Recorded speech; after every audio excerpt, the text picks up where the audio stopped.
So, we are back.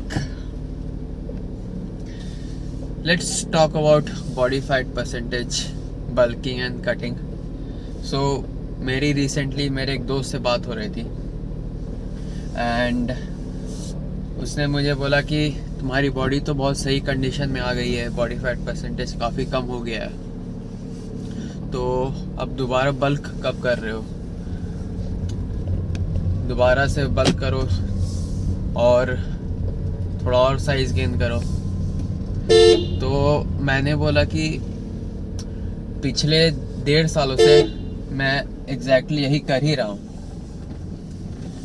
2021 के बाद से ऑलमोस्ट 2023 के फेब तक मैंने यही किया है। 2021 से लेकर 2022 के अक्टूबर तक मैंने लीन बल्क किया। बहुत ज़्यादा सरप्लस में नहीं खा रहा था, बॉडी फैट परसेंटेज भी कंट्रोल में था, थोड़ी बहुत मसल डेफिनेशन भी थी, वेन्स भी दिखते थे। बट फिर मैंने अक्टूबर में डिसाइड किया कि यानी आज से लगभग 1 साल पहले कि मैं अब प्रॉपर बल्क करूँगा, जितना हो सके अच्छा खासा मसल मास गेन करूँगा, स्ट्रेंथ गेन करूँगा। और उस टाइम पे मैं कुछ सोच नहीं रहा था एप्स के बारे में, बॉडी फैट परसेंटेज, मस्कुलैरिटी। मेरा प्राइमरी गोल था मसल गेन करना, जो कि मैंने काफ़ी अच्छे से किया। बट मैं अपने मैक्रोस को ट्रैक नहीं कर रहा था। मेरा गोल था कि बस जितना हो सके उतना खाना है। हाँ, मैं क्लीन फूड से ही खा रहा था, अपनी सारी चीज़ें, चाहे कार्ब्स, प्रोटीन, सब चीज़ अपने क्लीन फूड से ही ले रहा था। बट मैं उसे ट्रैक नहीं कर रहा था। डजेंट मैटर आप कितना क्लीन खा रहे हो, अगर आपने फूड को ट्रैक नहीं कर रहे हो तो आप डेफिनेटली ऑफ ट्रैक चले जाओगे। हमें लगता है कि हम बहुत ज़्यादा नहीं खा रहे हैं, लेकिन असल में हम मोस्ट ऑफ द टाइम ज़्यादा खा रहे रहते, जितना हमें एस्टिमेट रहता है उससे बहुत ज़्यादा खाते हैं हम। तो भरे क्लीन फूड से मैं सारी चीज़ें ले रहा था, लेकिन खा तो बहुत ज़्यादा रहा था। जितनी मुझे कैलोरीज की रिक्वायरमेंट नहीं थी उससे ज़्यादा मैं खा रहा था।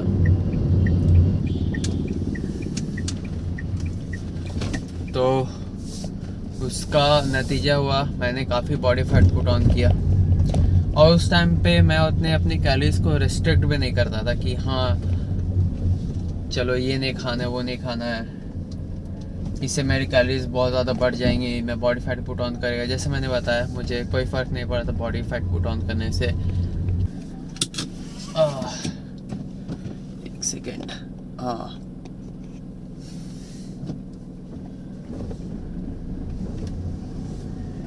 और उससे कम करने में, उस बॉडी फैट परसेंटेज कम करने में मुझे 4.5 महीने लग गए। और उस टाइम पे मुझे समझ आ रहा था कि काश मैं अपने मैक्रोस को ट्रैक करता और अपनी डाइट को इतना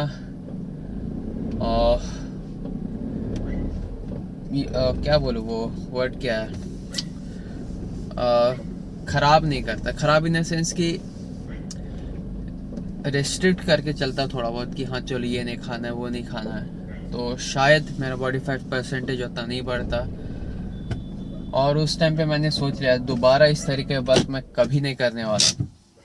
मैं भी बल्क करूँगा, मैं ये नहीं बोल रहा हूँ कि बल्क ख़राब होता है, बट अगर आपको बॉडी फैट परसेंटेज बढ़ने से फ़र्क पड़ रहा है, आप अगर मेंटली उतने पीस पे नहीं हो, तो definitely bulk is not worth it. आप मेंटेनेंस कैलोरीज पे खाओ या फिर 100 कैलोरी ज़्यादा खाओ, ताकि एकदम मिनिमम से मिनिमम बॉडी फैट परसेंटेज आप गेन करो और साथ साथ में स्ट्रेंथ और मसल मास भी गेन हो। ऑब्वियसली आपकी प्रायोरिटीज़ पर भी काफ़ी चीज़ें डिपेंड करती हैं, बल्किंग करना आपको नहीं करना। अगर आपको कोई फ़र्क नहीं पड़ा बॉडी फैट परसेंटेज से, आपको उससे कोई लेना देना नहीं है, तो डेफिनेटली आप कीजिए।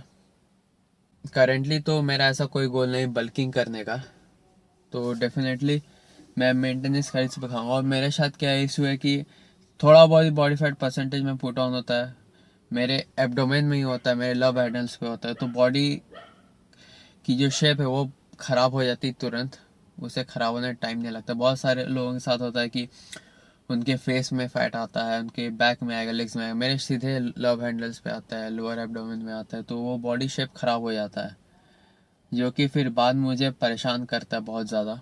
इसलिए मैं नहीं चाहता हूँ कि बॉडी फैट परसेंटेज गेन करूँ इतना सारा, फिर उसे कम करने दोबारा मेहनत लगे। इट्स बेटर कि आप मेंटेनेंस खर्च पे खाओ, थोड़ा थोड़ा गेन करो, लेकिन एकदम क्लीन गेन करो। और मेरा यही गोल है। ये मेरा कट ख़त्म होगा ऑलमोस्ट इस मंथ तक करूँगा मैं। इसके बाद वापस से एकदम क्लीन खाना है, मेंटेनेंस का इस पे वापस से थोड़ा मसल गेन करना है, वही प्रायोरिटी रहेगी मेरी, मसल गेन। सो या आज है मेरा लेग्स डे, तो चलिए चालू करते हैं आज का अपना लेग्स का वर्कआउट।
अगर आप लोगों ने नोटिस किया होगा तो ये जो बेंच है इसे मैं पूरा नीचे करके रखता हूँ, क्योंकि क्या होगा कि अगर मैं इसे ऊपर कर दूँ, अगर मैं ऊपर कर दूंगा तो एक तो रेंज ऑफ मोशन कम होता है, जिसके कारण जो मेरे क्वाड्स में जो स्ट्रेच है वो मुझे पूरा नहीं मिलेगा और लेग प्रेस काफ़ी इजी हो जाएगा। तो इसलिए मेक श्योर कीजिए कि आप इसे नीचे करके करें लेग प्रेस। ऑब्वियसली आप अपने हिसाब से कीजिए कि आपको कितना नीचे करना है। मतलब अगर आपकी हाइट कम है तो आपको उतना नीचे करने की जरूरत नहीं पड़ेगी। आपको इतना रखना है ये हेड रेस्ट, जिसमें से आपका आराम से लेग प्रेस ऊपर उठ जाए। ऐसा भी नहीं कि आपके पैर पूरे अच्छे से नहीं इस पे सेट हो रहे हैं और आप इसे पूरा नीचे करके रखे हो, आपका कम से कम ये ऊपर आराम से उठना चाहिए।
जब भी आप कट करते हो तो आप हमेशा बल के बारे में सोचते हो कि वापस से मैं कब नॉर्मल डाइट पे जाऊँ, कब वापस से सरप्लस में खाऊँ, वापस से कब मैं PR हिट करूँ। और जब आप बल पे होते हो तो आप सोचते अरे यार बॉडी फैट पूरा हो गया, कब मैं कट करूँगा, कब वापस से मैं उतना लीन दिखूँगा, मेरी उतनी मस्कुलरिटी आएगी, वैसी मसल सेपरेशन आएगी, डेफिनेशन आएगी।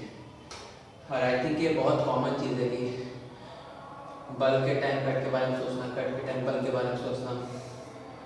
और शायद इसलिए बहुत बार क्या करते हैं लोग कि बीच में ही छोड़ देते हैं, या चाहे वो बल को चाहे कट को, मोस्टली कट को बीच में छोड़ देते हैं क्योंकि कट बहुत ज़्यादा मेंटली हार्ड होता है। क्योंकि आप खुद इमेजिन कीजिए कि आप अपनी डाइट में इतना रिस्ट्रिक्ट कर रहे हो, हर चीज़ को ट्रैक करके खा रहे हो, एकदम कैलोरी रेस्ट्रिक्टेड है, कार्डियो करना पड़ रहा है आपको, सब चीज़ बहुत ज़्यादा टायरिंग होती है mentally and physically both.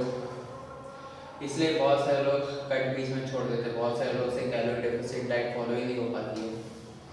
Bulk तो फिर भी ईजी है इन सेंस कि आपको उतना कैलोरी रेस्ट्रिक्ट नहीं करना पड़ता है। मैं अगर बोलूँ कि आप ये मत खाओ वो मत खाओ, जो कि जनरली आप बल्क पे खाते थे, तो बोला अरे यार छोड़ो, क्यों कट करना, बल्क ही करते रहते हैं। इसलिए बहुत सारे लोग कट बीच में छोड़ देते हैं, और बहुत सारे लोग जो करते हैं उनसे वो नहीं पाता है।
सो आप लोगों ने जैसा देखा, मैंने अपने हैक स्क्वाट के लास्ट सेट में काफ़ी हेवी किया, 6 रेपिटेशन ही है मुझे। अब मैं ये एक्सक्यूज़ दे सकता था कि मैं कट पे हूँ, मेरी एनर्जी कम है, मैं उतना हेवी लिफ्ट नहीं कर सकता हूँ। तो ऑब्वियसली अगर मैं ये सोचूं कि मैं उतना हेवी लिफ्ट नहीं कर सकता हूँ पहले उस वेट को लिफ्ट करने से ही, तो ऑब्वियसली मैं लिफ्ट नहीं कर पाऊँगा। मैं कभी सोचता ही नहीं हूँ कि मैं कट में उतनी एनर्जी नहीं है। मैं ये पहले से जिम में माइंड बना के आता हूँ, मेंटली प्रिपेयर्ड हो के आता हूँ कि मैं अपना 110% दूँ, डजेंट मैटर कि मैं बल्क कर रहा हूँ, कट कर रहा हूँ, मैं फेलियर तक ट्रेन करूँगा। ऑब्वियसली कट में उतने रेपिटेशंस नहीं चाहिए आपके, लेकिन जितने जाए उतना हेवी कीजिए। अब बहुत सारे लोग कट करते हैं तो एकदम लाइट वेट करने लगते हैं, फेलियर तक ट्रेन नहीं करते। वो सोचते कि अरे मैं तो कट कर रहा हूँ, मेरा गोल है बस फैट लॉस करना और थोड़ा बहुत मसल मेंटेन हो जाएगा तो चलेगा। बट यहीं पे गलती होती है। जिस स्ट्रेस के साथ और जिस स्टिमुलस के साथ, जिस लोड के साथ आपने बल्क में अपने इतने प्रीशियस मसल्स गेन किए थी मेहनत के साथ, अगर आप कट में लाइट वेट ट्रेनिंग करोगे, फेलियर तक नहीं जाओगे तो आप मसल लूज़ करोगे। वो मसल हार्डनेस और मसल स्ट्रेंथ भी काफ़ी लूज होगी। इसलिए मेक श्योर कि आप हेवी ट्रेनिंग करो। अब हेवी से मतलब है कि पर्टिकुलर रेपिटेशन निकालने जितने आपके हैं, जितना आपने सेट किया, चाहे वो आप किसी वेट के साथ करो, बट मेक श्योर कि आप फेलियर तक ट्रेन कर रहे हो।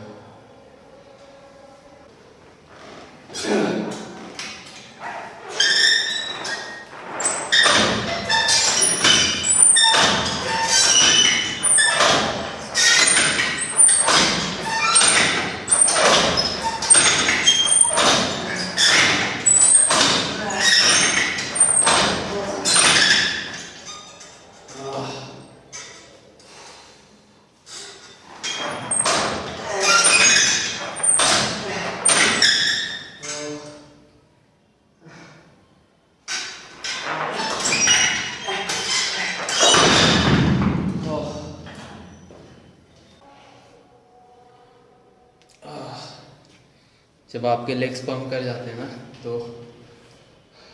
फ्लेक्स नहीं होते हैं। ऊपर से जो प्रॉपर सेपरेशन रहता है लेग्स का, या उतने पंप नहीं किए रहते हैं, वो पंप करने में उतने अच्छे नहीं दिखते हैं।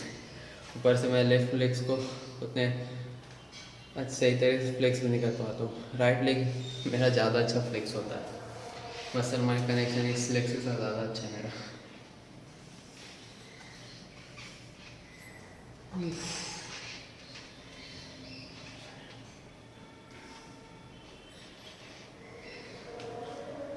सो हैमस्ट्रिंग की एक्सरसाइज बची हुई है तो उसे करते हैं, फिर देखते हैं। काफ्स मन करेगा तो आज करूँगा, वरना वीक में किसी एक दिन में ही करूँगा तो चलेगा। सो लेग्स का वर्कआउट डन। काफ्स नहीं किया मैंने, ऐसा नहीं कि मैं काफ्स स्किप करता हूँ, बट किसी और दिन इंक्लूड कर दूँगा उसे। वीक में अगर एक बार भी काफ्स कर रहा हूँ तो I think I will be way above then the people जो कि काफ्स करते ही नहीं हैं। और आई एम प्रीटी श्योर कि 99% लोग काफ्स को स्किप करते हैं। और मेरे काफ्स वैसे भी डिसेंट है, स्ट्रॉन्ग पॉइंट है मेरे बॉडी के, तो बहुत ज़्यादा मुझे इन्हें स्टिमुलस देने की ज़रूरत भी नहीं पड़ती है। 5 से 6 सेट करता हूँ, लास्ट से ड्रॉप मेरे लिए बहुत है और मेरे लिए अच्छा काम करता है। तो जैसे मैं बल्क और कट की बात कर रहा था, तो मुझसे बहुत सारे बिगिनर्स पूछते जो भी जिम में आते कि भैया मैं बल्क करूँ, कट करूँ, मुझे एक्चुअली में करना क्या चाहिए। तो मैं जितने बिगिनर्स उनसे यही कहता हूँ कि स्टार्टिंग में कम से कम 1.5-2 साल मिनिमम बोल रहा हूँ मैं, आप ज़्यादा भी कर सकते हो, मिनिमम उतना टाइम तो आपको अच्छा बल्क करना चाहिए कम से कम। क्योंकि बिगिनर गेंस जो होते हैं, न्यूबी गेंस, वो आप स्टार्टिंग के 2-2.5 साल तक कर सकते हो। और स्टार्टिंग से आप एक ये सोच के चलो नहीं मैं एकदम सिंगल ही बॉडी फैट मेंटेन करूँगा और एकदम लीन गेन करूँगा, तो आप प्रॉपर बेनिफिट नहीं उठा पाओगे अपने न्यूबी गेंस का। तो मैं तो यही बोलूँगा कि अच्छे से बल्क कीजिए, सरप्लस में खाइए, बट मेक श्योर कि आप क्लीन फूड से सारी चीज़ें ले रहे हो, ऐसे नहीं कि डर्टी बल्किंग कर रहे हो, वरना फिर जब आपको कट करने का होगा तब हालत टाइट हो जाएगी फिर। इसलिए बल्क कीजिए बट क्लीन फूड से, और मेक श्योर कि आप कार्डियो कर रहे हो, क्योंकि कार्डियो एक ऐसा टूल है जो आपको हेल्दी रखने में काफ़ी मदद करता है, प्लस बल्कि में लीन रहने में मदद तो करेगा ही, लेकिन अगर पर्टिकुलरली हेल्थ बेनिफिट्स के एस्पेक्ट से बात करूँ तो बहुत बेनिफिशियल है, क्योंकि हार्ट सबसे इम्पोर्टेंट मसल है आपके बॉडी का, जो कि कार्डियो के थ्रू ही ट्रेन होता है। तो कार्डियो करना बहुत ज़रूरी है, प्लस कार्डियो करोगे तो आप एक्स्ट्रा कैलोरीज खा सकते हो, चाहे बल्क हो चाहे कट हो, कार्डियो इज़ अ मस्ट। मैं कार्डियो को तो टॉप प्रायोरिटी देता हूँ, चाहे आप वेट ट्रेनिंग करते हो नहीं करते हो, या फिर किसी भी तरह का स्पोर्ट जिसमें आपका हार्ट रेट थोड़ा ऊपर जाता है, आपको हार्ट को काफ़ी, जिसमें आपका हार्ट पंप होता है बहुत ज़्यादा, एटलीस्ट वो एक्टिविटी में आपको इन्वॉल्व होना ही होना चाहिए। सो एनीवेज, आज के इस वीडियो को रखते हैं यहीं तक, और मेरा वीडियो पसंद आया तो मेरे वीडियो को लाइक कीजिएगा, नहीं पसंद आया तो डिसलाइक कर दीजिएगा। मैं मिलता हूँ आप लोगों से अपनी अगली वीडियो में, जो कि होगा चेस्ट और शोल्डर्स। तब तक के लिए साइनिंग ऑफ।